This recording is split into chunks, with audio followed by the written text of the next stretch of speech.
Well, happy Friday, everyone. Happy to have you with us. If you have any questions or comments during the session, just use your chat feature. And if you can just check, make sure that the setting is adjusted to everyone there in the drop-down box. And then you'll all have access to the recording within a few days. If you're a GoToKnowledge member, it will be on your dashboard. Otherwise, we'll email it to you. And our host today is Meg Foster. Meg has spent over 20 years in higher education focused on student success and working in areas such as orientation, faculty development, online learning, student leadership, and first-year initiatives. And Meg, I'll pass it over to you now. Thanks so much, Melissa, and happy Friday, everyone. We're so thrilled that you would take part of your Friday and spend it with us today. Just as a reminder, as Melissa shared, the PowerPoint is there. It's really just the questions to guide our conversation today, but it's there for you in the chat. We do love the chat, so put your questions. I've prepared questions for Cheryl, but I hope you've brought your questions as well. And Cheryl, I'm going to be totally transparent here. ChatGPT and I had a little conversation. Oh, yeah. About half an hour ago, and I said, can you just summarize to me this change with ADA accessibility and new regulations so that I can feel better versed about it? And so I hope chat did a good job. But I'm really eager to learn from you. So before I introduce Cheryl, let me just quickly remind everyone, this does eventually become a podcast, and it is available on all major podcasting platforms. So feel free, share this, with a colleague who maybe couldn't be with us live today. And I also think it always pairs nicely with a good cup of tea or a walk, my personal opinion. So we are so lucky to have Cheryl Bergstaller here with us today. And I was kind of laughing before that Cheryl and I actually have only ever connected in email. And I was fortunate enough to be connected to Cheryl in the early days of the pandemic, which it's crazy to think that was now 5 years. Actually, today is the first 5-year mark of the first recorded case in Virginia. I just happened to read that in the news today. So, we connected because there was that immediate need for moving content online and teaching online. So Cheryl is, while retired from her full-time work at the University of Washington, has not retired from her career. I love that that's how she explained it to us. So Cheryl continues to teach both at the University of Washington and at the City University of New York. So spanning pretty much the entire United States, Cheryl, with your knowledge. Yeah, of course. And then also does this kind of wonderful professional development for those of us in the world of higher education. So Cheryl, thank you so much for taking time out of your Friday morning to be with us as well. You're welcome. So I've got a lot of questions for Cheryl.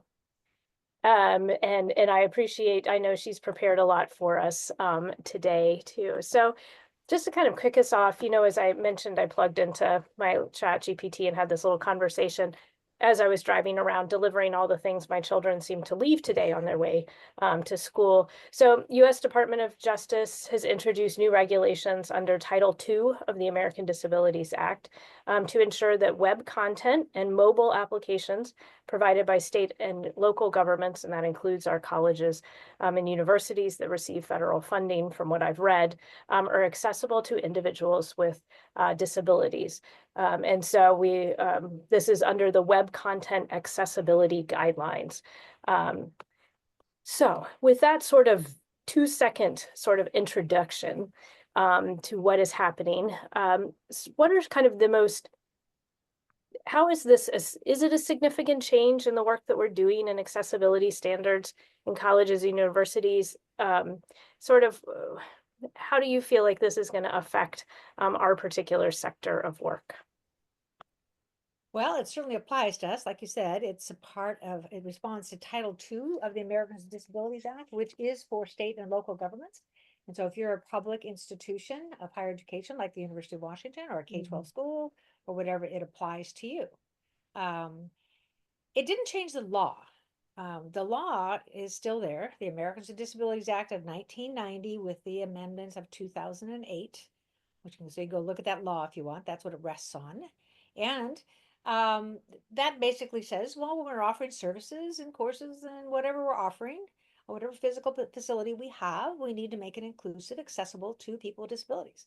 A very simple idea, but people can get their feathers ruffled when you get into the details of what that might cost to make things work. But it always ends up that it wouldn't have cost so much if you did it in the beginning rather proactively than after the fact. And so what is a rule? This is a rule now. April 24th came out last year.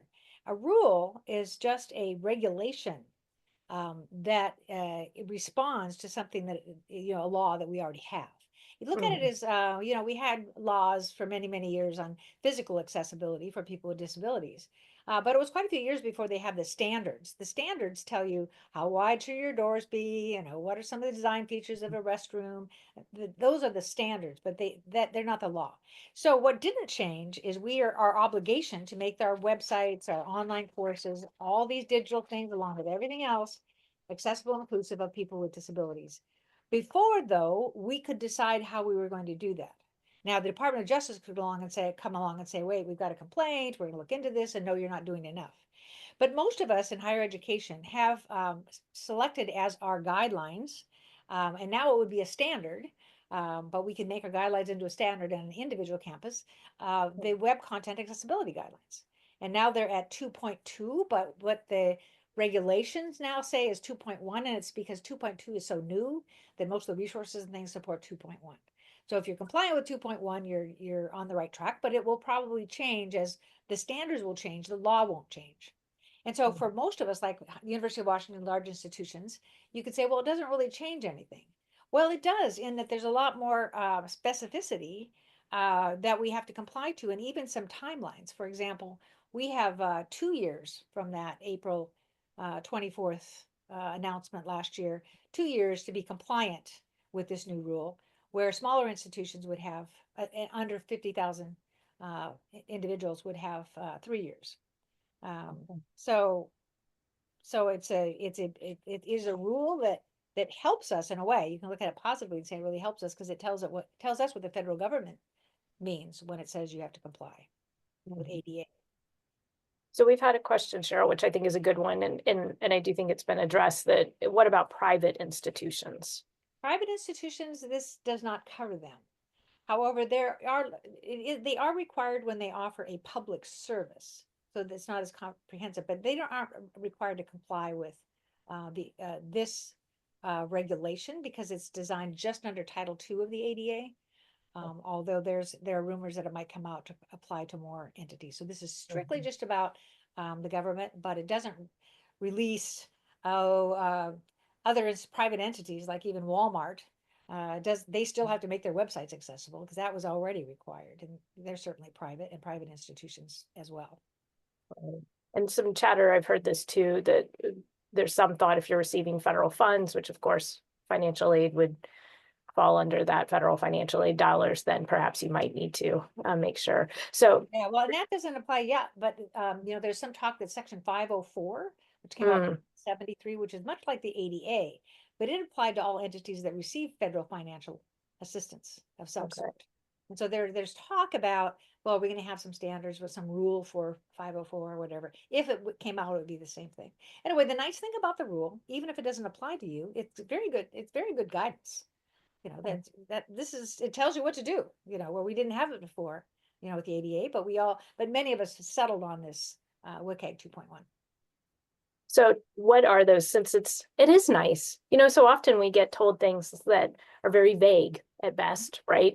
These laws and rules. Yeah. So what are exactly the specific guidelines that we now need to kind of meet?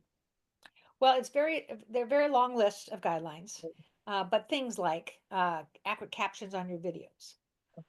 And so a lot of people put their videos up on YouTube, for example, and they don't edit those captions. And so they're kind of silly. We laugh at it. We think that's kind of funny. Well, most people that put up a video don't realize that they should look at those captions generated by the computer as just a draft. And it's real easy to edit those. And go in and put the punctuation in, correct the misspelled words, and then you'd be in compliance in that regard. The WCAG also requires audio description in videos where there's visual content that should be described with audio, like pictures and so forth. Some visual content isn't essential to understand in a video, some is, and that should be in there. And so that is required. The campuses do less of that But that's of course for people who are blind or otherwise can't see the visual. And then it has a lot of specifics about web pages and documents and so forth. Things like when you have an image in a document or a website that you put alternative text. If you're using, let's say, Canvas, learning management system, if you're putting your content in one of the pages, you might have a picture, and it actually will prompt you. Some applications will not, to add a description of that image. You might kind of wonder, well, why do I add the description? Well, that's for people who are blind and are using screen readers, and their screen readers are capable of reading the text, but it can't make any sense out of an image. Now with AI, there are some opportunities to make more sense out of those using AI, but they're not always perfect either. So you want to put a description in there. So if you have a flower on a page or something, you might want to just say it's just decorative. So a blind person doesn't, because the blind person would know in that image if it's like the content of a lot of content for whatever they're looking up, or it's just a picture of a flower. And so you tell them that, and then you look at the image and you say, what would I tell somebody what the content was in this image if I was talking to them by telephone? Just enough so that they understand the content. And so things like that. When you have when you have a website and you have links, to make sure that those links are descriptive. Again, with a person with a screen reader, they have a capability of skipping through all of the links on a website so they can see where they might want to go from there. It's kind of like the rest of us might want to look through it visually and see, oh, I want to link to this resource. And so their screen reader is smart enough to read those links. So if you want to make it a pretty page, and so you decide, well, I'm going to name all my links, click here. Because what that blind person will hear is click here, click here, click here, click here. So they have to go read all that surrounding text to figure out where they want to go to. So it's kind of awkward. And also uh, uh, hierarchical headings. And so in a Word document or in a content page in an online class, use those hierarchical headings that are already there, heading 1, heading 2, heading 3, rather than just maybe selecting and making them bold. Because for non-visual learners, like a person who is blind, their software can read those headings. And so when you think of a 25-page academic paper, for example, I don't know anybody else besides myself that I think everybody else besides myself would read the headings and kind of figure out where I'm going in that article. So someone who's blind now can do the same thing and say heading 1 is this, and heading 2 is this, and heading 3 is that, and so forth. So they can get that outline. They may only be interested in reading one part of that article. And so this way they can hop to that. And so a lot of practical things like that.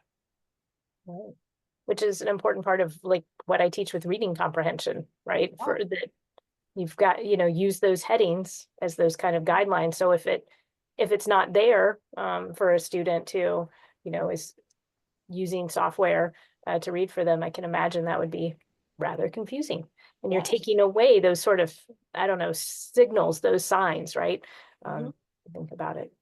You kind of think of it, if you don't have any formatting in a document, the Right. screen reader might be reading your whole paper as if it's one long sentence.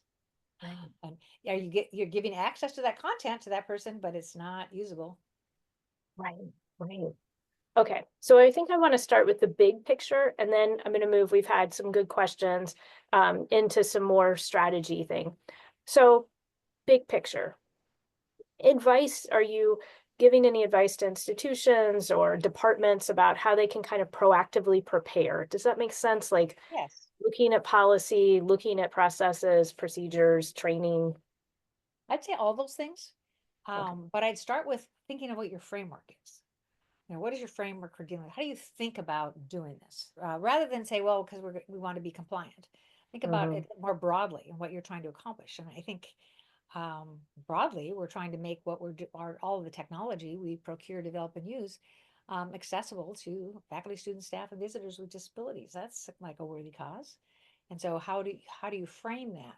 Now, I use the framework of universal design, which is a proactive design uh, practice where you're always looking ahead and thinking, how can I do these things routinely, proactively, rather than wait until a person with a disability needs one? Back to the example on video. Some people will say, well, I'll redo the captions, or I'll make captions if I have a person who's deaf in my class. Well, the student goes to a class and they see the very first thing they're supposed to look at is a video. And the captions are not accurate. It's really kind of a mean trick when you think about it for a deaf person to see that video and have incorrect words, lack of punctuation, And add to that, maybe there might be some English language learners who are now learning bad practice. And so doing it proactively is universal design. Waiting until someone needs it is an accommodation. So think in your head about being proactive and trying to create a world where everything is routinely more inclusive of people with disabilities. And that will kind of get your mind in the right place. Too often people get stuck in the weeds and they'll say, well, I don't know if I don't think we have any. How many blind people do we have in our classes? How do we know if we're going to have a blind person? Don't worry about that. Just just kind of make it inclusive, and they probably will come. A lot of blind people with disabilities did not participate in online learning during the pandemic. Meanwhile, while people were saying, "Oh, this is great for people with disabilities because they don't have to leave their homes," well, the inaccessibility of learning, the biggest one isn't because you can't leave your home. I mean, that's the case for a very small minority of people with disabilities. It's because things aren't accessible to you. And so people hadn't designed their course to be very accessible. And so a lot of students with disabilities just decided to wait it out. Yeah, and then kind of get your organizational structure together. Think about at the University of Washington, and I don't work there anymore, so I'm not speaking about today, but what we did back in 2017, where the state of Washington came up with a policy much like this rule that we're talking about with deadlines and so forth. And so I was in charge of coordinating that effort. And so I look very seriously about organizations and how they can support this effort. We came up with an IT accessibility team from around campus, mostly mid-managers that would meet once a month and come up with projects to do and priorities and so forth. Once a year, we give her advice to the administration, and it was all focused on IT accessibility. And then later, we decided, not me personally, but I was part of it, where we needed a kind of a high level ADA compliance group of higher level administrators. And that's now under the person that is the ADA compliance officer. And there we have representation from all over campus, and they cover much more than IT, but they do cover IT. So putting it in a context, you have that structure. And then we work with groups like, well, the teaching and learning center staff, what do they need to know about this? And then IT support staff within campus units. And we decided, well, we have this structure now of these high level things. We need to have a lot of people that know a little bit about accessibility or just accessibility in one particular area. So we started a volunteer group called the IT Accessibility Liaisons. And there are about 160 people still in that group. And they are on in an online community, and so they can communicate that way, and then have 3 half-day meetings a year where they learn more. And so those people might be someone that their whole job is about designing videos or something. And so they're not going to have the breadth of knowledge of the people that are on the IT accessibility team, that my old group that I directed. But they're going to know a lot about captioning videos. And that's what they do for their job. And so I can kind of see it. We've got our IT specialists within the IT accessibility team, a lot of depth there. And then we have this liaison group where you're getting people not necessarily really deep into all aspects of technology, but they have their expertise. And then you've got high level ADA compliance group, and then you've got a mid-level task force that's focused specifically on IT accessibility. And so and also what you said was a good one, would look at your guidelines and standards and policies. I went through all the IT policies, believe it or not, early on when we had this 2017 policy here in the state of Washington. I went through them all. And I read through and saw where accessibility should be included. You know, one thing I discovered doing that is when I looked at the section on IT security, we've got a lot of pages on that. I realized security can be treated much like accessibility, because it would say, well, as you procure software, you need to consider security, right? And so a lot of those, in those iterations, I would just put security and accessibility. And now if I was doing it, I'd say, and I'd add privacy to that too, as well. Those 3 things kind of go together.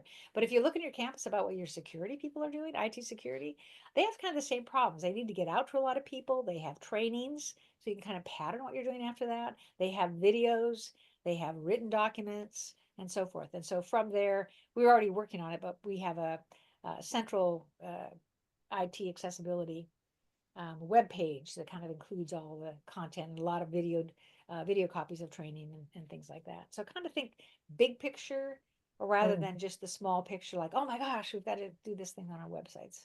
Get the right people at the table in different places where they can be productive. And I love how you've spoken about, like, one of the things that's always been very important in my work is that we don't stay siloed. And so I love how that was really across an institution, and the University of Washington is certainly a very large institution, right? And I work at much smaller schools, but that we're tapping into those experts across our institutions, right, to help guide this work, to be these liaisons. I've seen this work really well in academic divisions where you have faculty who are sort of your supporters, your early adopters, right? I'm thinking about this just recently we're working on doing quality matters training and standards at our institution. And so that same idea, I think applies. We had a couple of questions in the chat. Kara, don't worry, I'm going to get to yours, but I want to start with Kristen's, because this is, I think, one that we sort of kicked around on our team too, as we prepared for today. So Kristen's question is there any concern that these changes might face pushback from faculty and/or administrators due to new executive orders against DEI programming? Those are federal executive order against DEI. It is my understanding that accessibility and programming for people with disabilities may fall under these orders. Some folks on my campus are concerned about being targeted by starting new committees or initiatives. Kristen, I really appreciate you sharing that with us. Yeah. Cheryl. As someone who's written a lot of articles about how accessibility should be included in DEI efforts over the years. I think absolutely all those concerns, everything in that message are definitely concerns, but I like to think of them as just the state of where things are. So being aware of that, I wouldn't tuck your efforts under a DEI organization. I think that sometimes, focusing on just the accessibility and compliance with the law. So these rules could work in your favor in that we're just complying with the laws. In this case, on the related to IT, we have laws about security. We have laws about accessibility. We have laws about a lot of things, privacy and so forth. And so cluster your efforts with those efforts and kind of stay away from the DEI. I'm sad to hear so many organizations, changing the name of their organization and so forth, but it's probably a very practical thing to do. But I would look through how you word things. I think before the current organization saying things like, well, this is the right thing to do, we're trying to do the right thing sort of thing isn't playing very well. I think that's a true statement. It certainly is for me, but I don't need to talk about it that much. I think that everything we're doing, big and small, in this regard, is we're making a more inclusive society.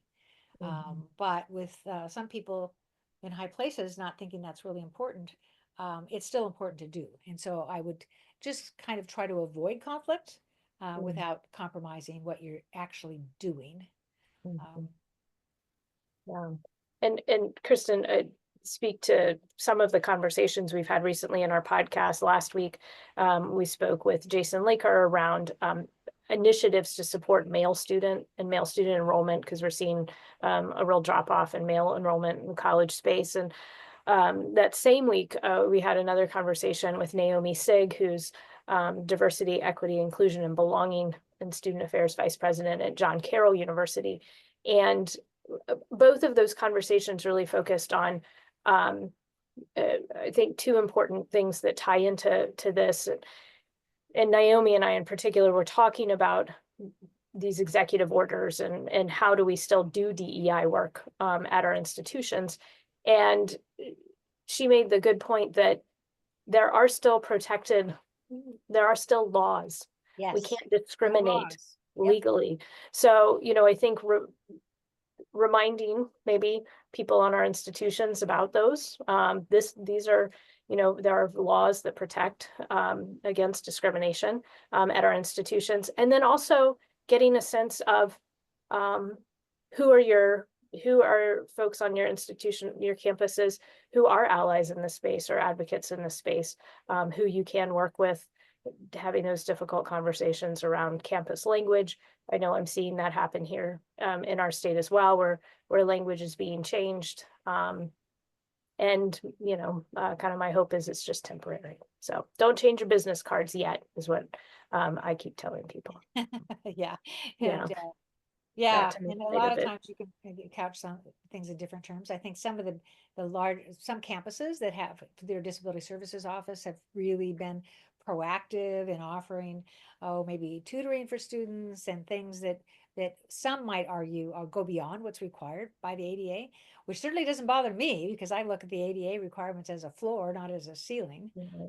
But I would be, those units might be a little tempted to make sure that they're just, I hate to even say that, but you know what I mean, to just kind of make sure that they can really justify that by law, just because it's easier to justify, but not because that is the way things should be. Well, Kristen, thank you for bringing up that really good and important point in the world that we are operating in right now. That's very important. Okay, so we've kind of talked big picture, and now maybe shift a little bit to sort of some of the particulars, right? And I asked this question, and I spend a lot of time because I still do teach at a community college with faculty. And I know that a lot of us are overwhelmed by the work that we're doing, and was in Quality Matters training a couple months ago. And, there was a revelation. Oh, tables don't meet, these new accessibility standards. Shocking. Some panic. I use tables a lot in my Canvas class to present information in a biology course or anatomy and physiology class. How can I render that? Oh, PDFs. So how do we help faculty and staff kind of use, you mentioned universal design. I guess I just don't want people to panic, and that's sort of some of the thing I'm seeing is I'm feeling overwhelmed. Maybe, at my institution I have lots of support. At my institution I don't have a lot of support. I mean, I think people, are in all different kinds of places. So, any kind of practical strategies or advice? Yeah, and just what came to mind is one thing too that I get from faculty around that is just why do I have to do this? Is this my obligation or the institution's? And people on the campus will point to each other and say, well, it's the faculty member's job to make the course accessible. The disability services just provides accommodations. Well, it's always important to step back and think it is the college or university's responsibility to do those things. The law does not say, or the rule doesn't say, well, the faculty need to do this. So you need to look to your administrators to see what you need to do. Now, in answer to your specific question, when I'm working with faculty, I try to come up with some really easy tips to start with. For one, the whole idea about PDFs can be made accessible. Yeah, it's harder to make a PDF document accessible than it is to make a web page, like a content page in a learning management system, which is HTML. Okay, so and also they're really hard to update. And what faculty members tend to do is they tend to, if they're going to use PDFs, the first thing they use it for is their syllabus. And kind of like the example with the videos. So that is one of the first things you're pointing your students to. And if it's an inaccessible PDF, that sends a very strong message that you didn't expect blind people to take this class. And it's not just blind people. If you have a scanned in PDF, people who have dyslexia and other reading related disabilities, they use something similar to the screen reader, but fewer features that they need because they can see the screen, but they're reading the text to speech. And so they're much more efficient if they can read read aloud rather than have it just in the written form. And so if you don't make your PDFs accessible, they have to go to the Disability Services Office and have those remediated. Okay, so all of a sudden your deaf students and your blind students or students with dyslexia are already behind the first day of class.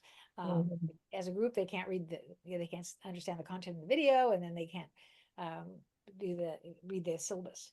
I can just say what I do in my classes that I teach is I don't use PDFs. I can make an accessible PDF, but I know it's going to be harder. And I also know when I update my syllabus for the next year, it's going to be harder to update it than it would be in the content page or the in a Word document. So what I also avoid having links, a lot of links to documents. So some faculty members will have links to their PDFs and stuff throughout the course. And when you think about it, that makes it awkward. A student has to download it before they can read it, and then they have to organize things on their screen. And some students with disabilities have trouble with some organizational capabilities. And so that it's confusing for everyone.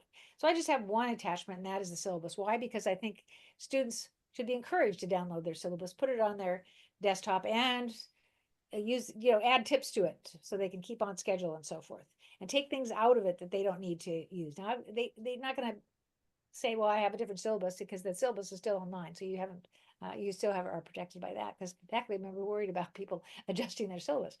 I don't know Mhm. why. But anyway, so yeah, so my policy for myself, and it's not the road you have to take, but is, well, why not just not use PDFs? And if you use a PDF that's not yours, you link to it, have that, have that one checked, or you can check some things for accessibility. For instance, just try to select the text with your mouse, grab your mouse, try to drag over it. Can you select the text? If you can't, that means whatever document you're looking at is not accessible to people who are blind. That's not text that you're looking at. It's pictures of text.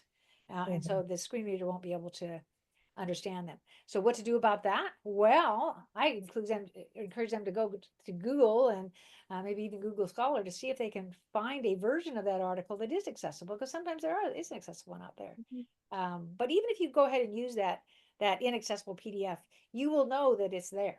And so that a student with who is blind is going to need that to be remediated, and probably someone with dyslexia as well.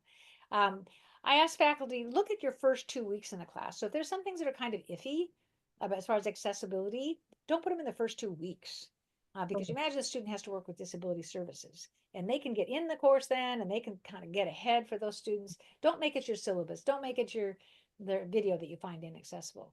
Then I say, pick something, and maybe each quarter decide you're going to do something else. How about all those images you have? Just systematically go through and write the alternative text for those images. It's not hard, particularly if your links on your your campus or your Canvas website pages, for your class are not the descriptive, go through, change all the click here's to do it website, WCAG, and so forth. Just change it. Just routinely do that. Don't do it all at once. Just take one thing and do it throughout the course.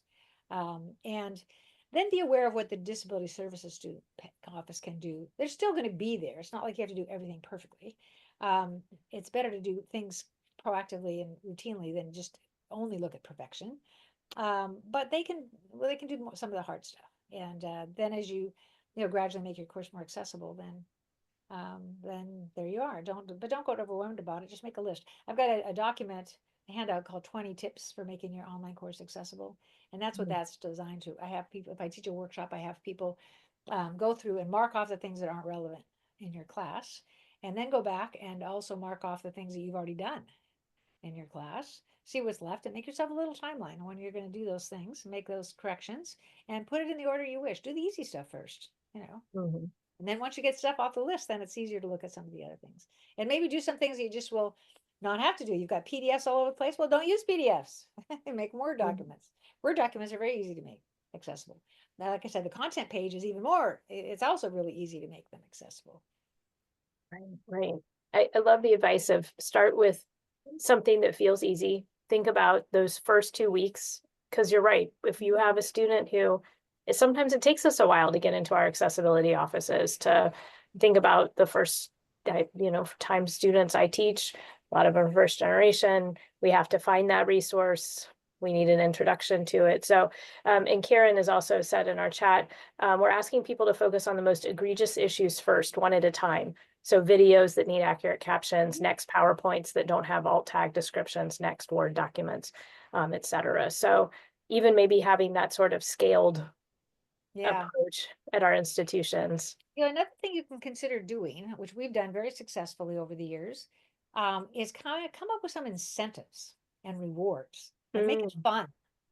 We give out capacity building awards from our IT accessibility task force, or we did. I don't run that group anymore, and it has changed quite a bit. But anyway, we give awards at the end of the year, and we would just people could nominate organizations. They could nominate themselves. We take a look at it, and we give them a certificate. So it didn't really cost anything. Well, we put a frame on it, and we give it to them, and that was great. We gave awards to an organizational unit, like we did to one of our branch campuses, because they did extraordinary work in one year.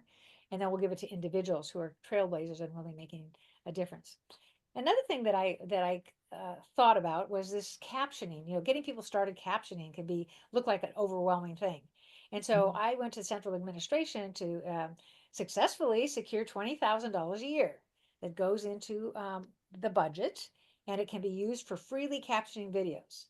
And so then we ask people that if they want to have their captions on their videos for free, they can apply online, but it has to be a high impact video. What does that Mhm. mean? Well, maybe it's on a central website viewed by a lot of people. Maybe it's just simply on YouTube viewed by a lot of people. Or it's somebody that's creating a video for their class, and it's a large class, lecture class, and they're going to use it Mhm. over and over again, or share with another faculty member. So it encourages collaboration in this. And then we'll caption the videos. We have a contract with 3Play Media, so sometimes we'll use that. Mhm. Sometimes we'll use student helpers that just correct the spelling and things, and give it back to them. We try to get it back to them within 24 hours, and we promise within 48. $20,000 a year isn't a lot of money, and if we run out of money, because we will, once they get their application in, we're on it. We don't wait and Mhm. say you have some application deadline. And some people say, well, then you'll run out of money. Well, if we run out of money, let's say in June, then I have to tell them, well, we don't get our next round of funding until July 1, so you need to wait.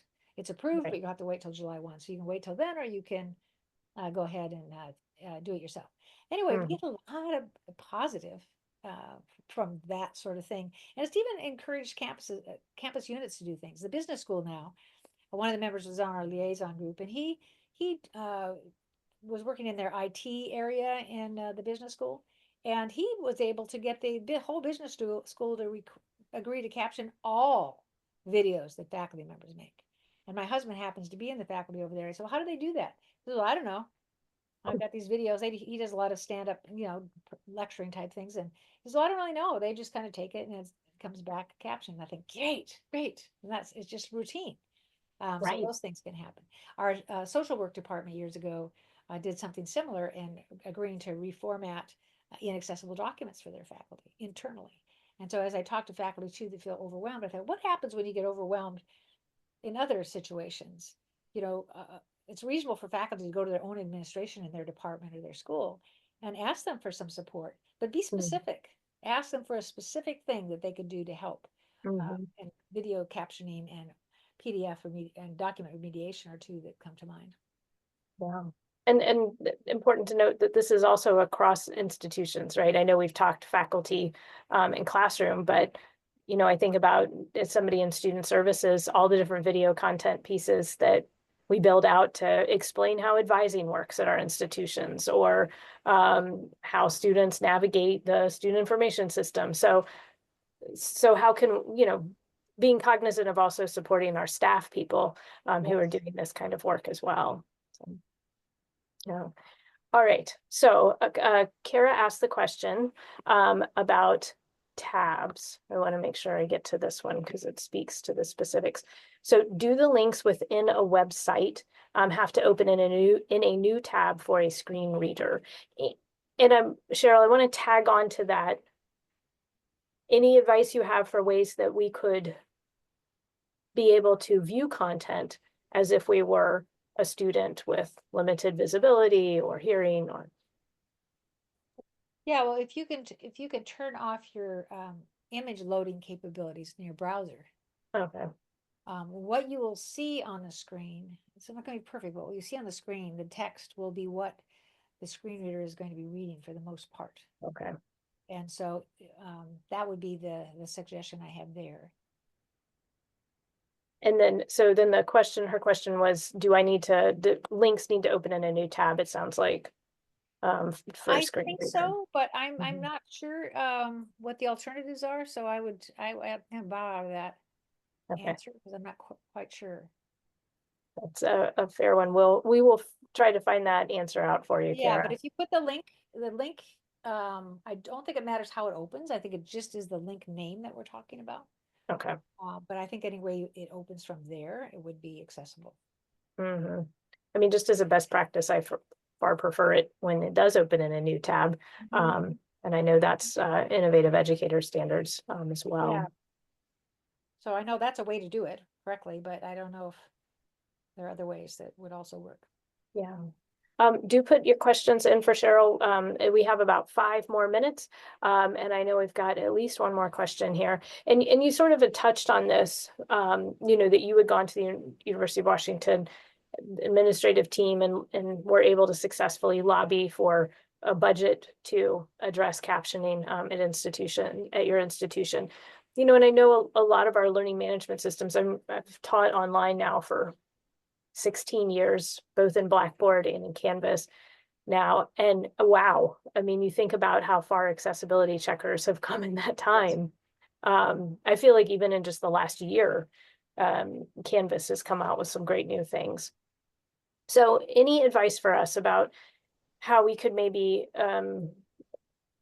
lobby for those resources when we're at institutions that may have limited budgets, smaller teams, anything you'd prioritize? You're like, if you don't do anything else this semester or next fall semester, make sure you do the following.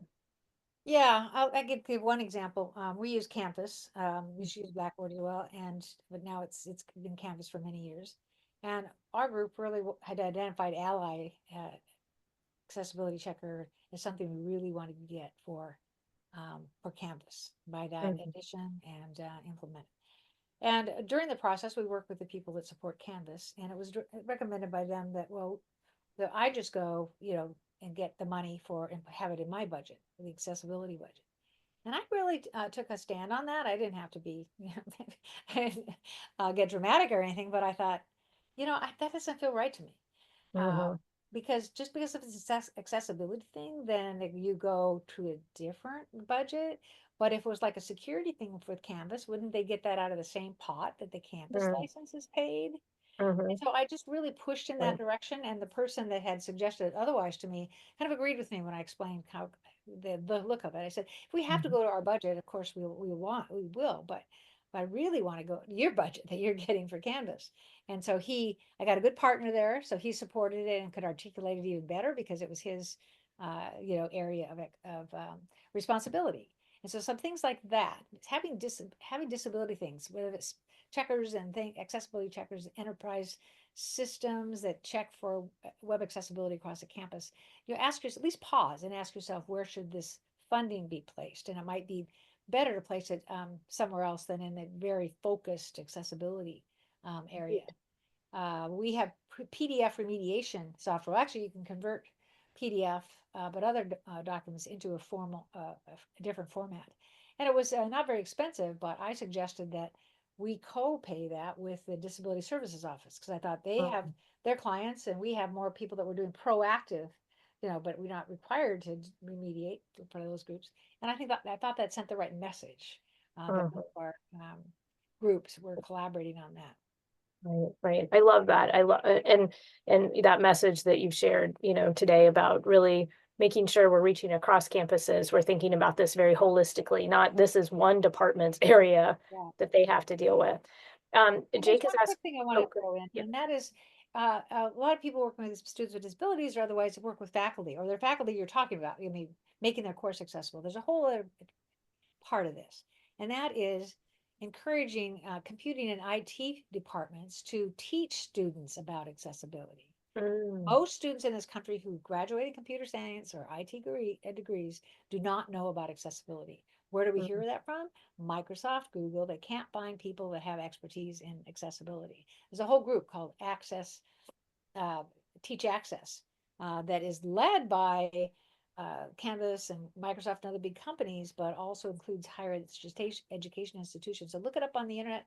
Teach Access, 2 words, and they offer training and they'll provide support to get to faculty. So it ends up faculty talking to faculty, and that's more of a long-term look, but it's a message that I like to present. We're talking about this rule, and there's nothing in the rule that says you have to do that. But that's looking forward to a world where maybe we don't need so many, people to be trained on how to do accessibility work. yeah, that's good. Cheryl, great resource to look at there, and excellent point that this is more than just responding to a rule. It's thinking about how are we shifting, preparing people to work in this space too. And okay, so here's Jake's question, which I think is one I have heard from other folks too. Are there any recommended services for providing a website report covering issues that need to be fixed? We have a large site, 800 pages, and just not sure where to start. Yeah, there are enterprise level. I'm not going to make any recommendations. So, but the Right. enterprise level systems that will do that checking. And so I would search search for that, and each of them have different capabilities. As far as what we're doing at the University of Washington, you can usually find things like that on our our accessible technology page, which is at uw.edu/access tech. And anyway, it's on the links from the central website on accessibility on our campus. Are there any professional organizations that, you know, might provide guidance about? Yes. Mhm. There's Teach Access, as I mentioned, they provide guidance, but there's also a group called Athen, and it's a group of professionals that provide IT accessibility support on campuses. Hundreds of people have joined this, so look that up and join the Athen list, and you can pose questions like the one that was just made about what are you using for these enterprise systems, and you'll get a ton of answers. Where someone like me is going to hesitate a little bit, but and they also have a conference that's loosely connected, but it's called Accessing Higher Ground. And it's in the fall, October, November time period, every year. So I would suggest that you join that list and you go to that conference. And you said the list, is it Athen, ATHEN? Sorry. Yes. Oh, great. And Laura just put in, thank you, Laura, put in the accessinghigherground.org website for us.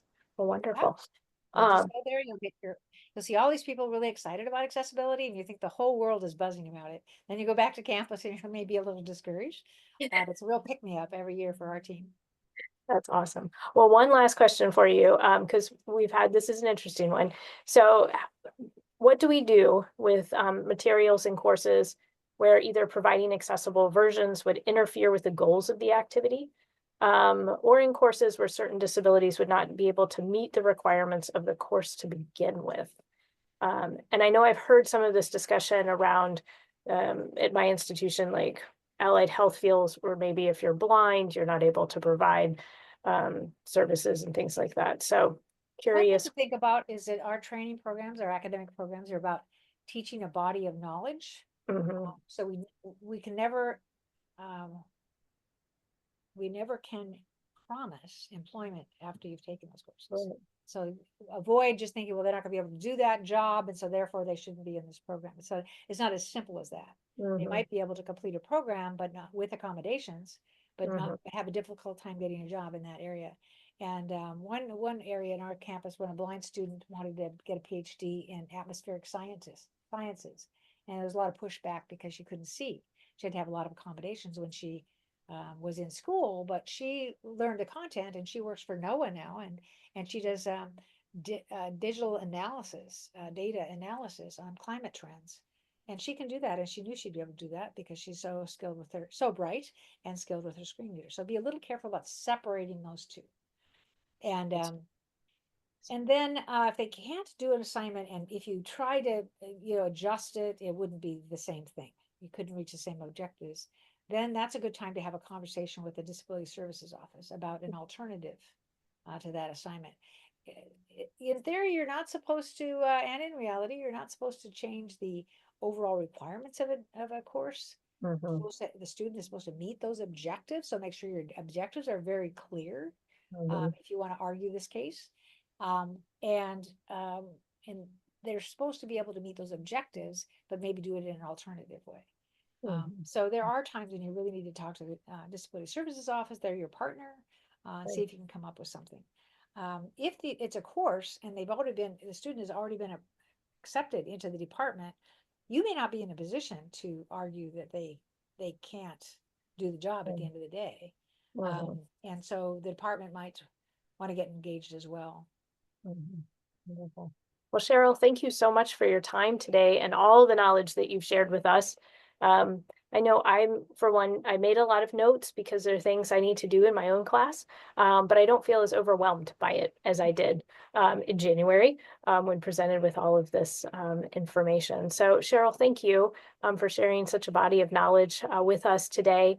And I just want to remind everybody, we try to use this space as one, not only to get good ideas, but also to launch you into a weekend for rest and renewal. So I hope everyone has time for that this weekend. weekend as well. So Cheryl, thanks so much for all that you've shared with us, and I hope everyone has a fantastic weekend. Thanks for having me. Oh my gosh.